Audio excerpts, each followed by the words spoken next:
Hello guys, welcome to my new vlog. And इस vlog में आप जानेंगे कि मेरे गांव में किस कल्चर के साथ होली को मनाया जाता है। सबसे पहले मैंने अपना ऑफिस का काम फिनिश किया, देन ऑटो बुक किया, जोम्बी को बोला बाय बाय एंड मैं निकल चुका था बस स्टेशन की तरफ। रास्ते में मैंने देखा एक लड़का था जो कि जिग-जैग ड्राइविंग कर रहा था, हेलमेट भी नहीं लगाया हुआ था। आज की जेनजी जनरेशन को क्या हो गया मोदी जी, कैसी जनरेशन आ गई है। Can do generation.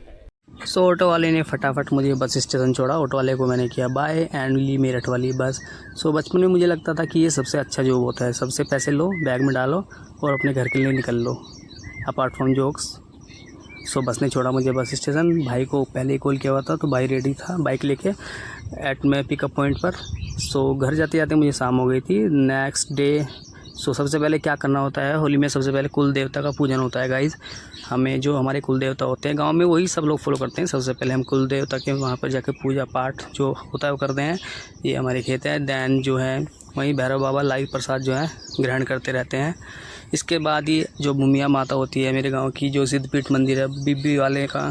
दैन इसके बाद अपने गाँव का मंदिर है एंड दूसरा गाँव जो अंदर की तरफ है मंदिर शाहपुर का जो बोला जाता है, शाहपुर बटावली। सभी जगह पूजा पाठ करके और घर के पास की माता को किया प्रसाद अर्पित और सीधा पहुंचा घर पहुंचते ही मम्मी ने बोला होली पूजन के लिए भी चलना है। होली पूजाने के बाद शाम के समय छोटू के साथ गया लंगरी देने के लिए। लंगरी एक तरह का प्रसाद और दिया होता है। गाँव के कल्चर में एक चीज़ ढोल बजाना भी है, जो कि 10-11 दिन पहले से ही बजना स्टार्ट हो जाता है, जिसमें सभी लोग बड़े बुजुर्ग सभी लोग पार्टिसिपेट करते हैं।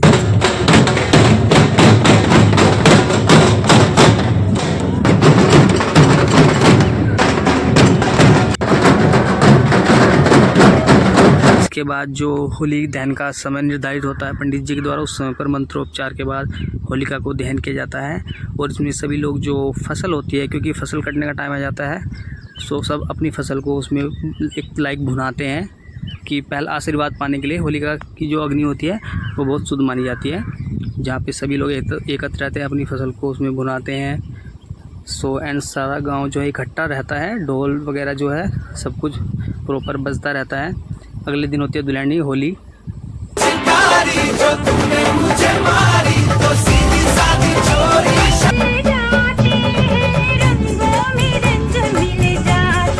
सबसे फेवरेट पर्व जो होता है, फेस्टिवल जो होता है वो होली होता है, जिसमें सब बच्चे सुबह से ही रेडी रहते हैं। अब नई नई टाइप के मार्केट में जो है पिचकारी गन्स अवेलेबल हैं। ठीक है, हमारे टाइम पे क्या होता था, एक बाल्टी के अंदर रंग डाल के कुछ गुब्बारे और एक पिचकारी देके घर वाले बोलते थे जाओ खूब खेलो, जाओ जी लो अपनी ज़िंदगी। आर्य के साथ मैंने की मस्ती। अंकल बोल रहे थे मैं हूँ वन मैन आर्मी, और गांव के लोग जो है पिताजी से मिलने के लिए आते रहते हैं। और ट्रैक्टर लेके हमारे गांव के युवा निकलते हैं, म्यूजिक बजा के, कपड़ों का पता नहीं होता है और आज इन्हें आप पहचान भी नहीं पाएंगे क्योंकि ये बने हुए हैं कमांडो। गांव में छुटपुट घटना होती रहती है होली के दिन। 9-10 बजते ही डीजे जो है स्टार्ट हो जाता है एंड गाइस इस गाने के बिना तो होली अधूरी है।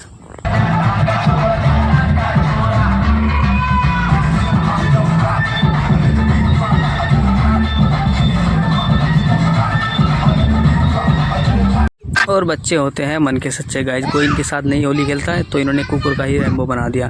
मैंने वीडियो शूट किया तो बोल रहे भैया आप तो हमसे रंग लगवा लो। ये किस किस के बच्चे थे, ये अभी तक मेरे लिए रहस्य बना हुआ है। इसके बाद गाइस मैं गांव में आगे निकला। काड़ू की बैठक पे गए, वहाँ पे बहुत लोगों से मिलना जुलना हुआ और शिवा ने धोखे से लगा दिया मुझे बहुत पक्का रंग। और मैक्स भाई का चल रहा था भाईचारा ऑन टॉप हिमांशु की बैठक पे। फिर पहुँचे हम अपने साइड गांव के अड्डे की तरफ, सुबोध भाई की बैठक की तरफ। तो वहाँ देखा कि दूर से लोग डीजे पे डांस कर रहे हैं और साथ साथ आने जाने वालों के कपड़े भी फाड़ रहे हैं। कपड़े फटवाना तो मेरे बस में ही था, इसलिए मैं उधर ही रुक गया। और कपड़े फट के ये लग गया ढेर सबके कपड़ों का। इसी के साथ दोपहर हो चुकी थी और ये सीन भी आपको होली पे अक्सर देखने को मिल जाता होगा। अपने कपड़े बचाते हुए मैं पहुंचा सीधे अपने घर एंड जहाँ पे देखा पिताजी को पहले ही किसी ने पीला ओनी लग गया हुआ था। Holi has been completed. नहाकर मैं हो गया फ्रेश एंड तब तक भाई भी आ चुके थे होली खेल कर। आके किया लंच एंड हमारे गांव के जो बाबा जी ताऊ लोग होते हैं वो खेल रहे थे चुम्पड़ होता है मतलब बूढ़ों की लूडो। एंड गाइस जो ढोल बजाने का प्रचलन है, जो इसकी मान्यता है, एक ये भी है कि अगर किसी गांव में किसी भी प्रकार से अकाल मृत्यु या किसी भी कारण से किसी की मृत्यु हो जाती है तो उनके द्वार पर जाया जाता है ढोल के साथ और सांत्वना देने के लिए, ढांढस बजाने के लिए, एम्पैथी पर्पज से। एंड ये देखिए मेरे गांव का सनसेट ग्रीनरी के बीच।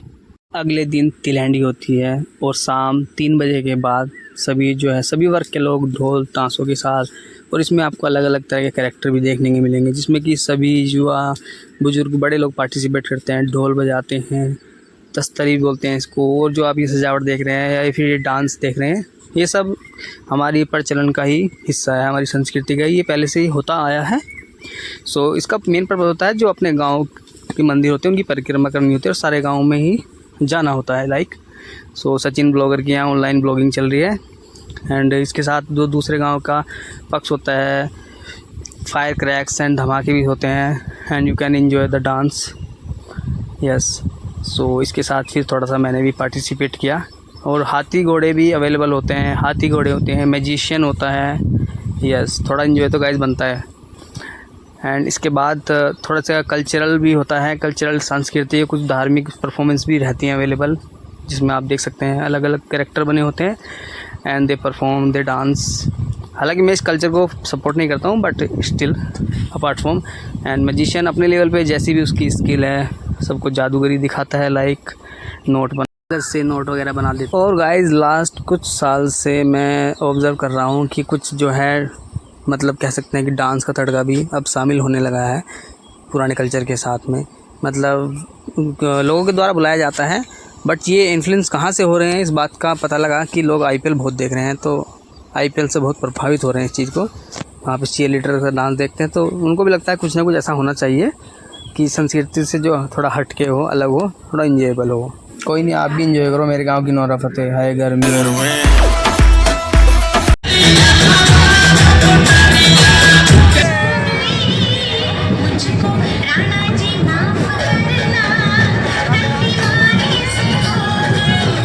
तो राणा जी से गलती की माफ़ी मांग के गाइस हम बढ़े आगे।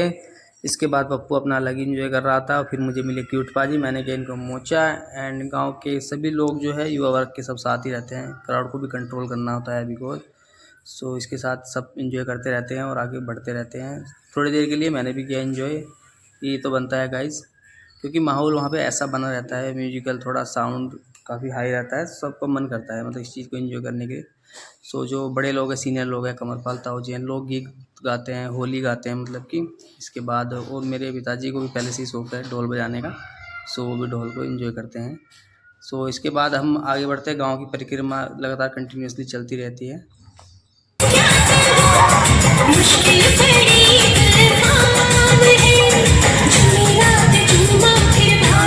साइड बाय साइड चलता रहता है, तो ज़्यादा एक्साइटमेंट में ढोल बजाने वाले लोग ढोल को कभी कभी तोड़ फाड़ भी देते हैं।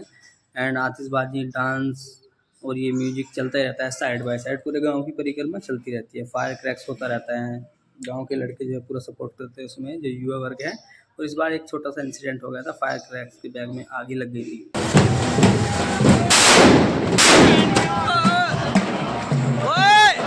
और गांव के चौकीदार के पैर में गोली कट गया था पटाखा। सो फाइनली गाइज हम पहुंच गए थे मंदिर पे, जहाँ पे समाप्त करनी होती है ये हमें यात्रा अपनी इसके साथ। And guys I hope you like the culture of my village कि how we conduct the Holi program. And one important announcement for you, हमें फौरन अलर्ट हो जाना चाहिए, वो शहर में आए उसके पहले। If I am not wrong, वो शहर में आ चुका।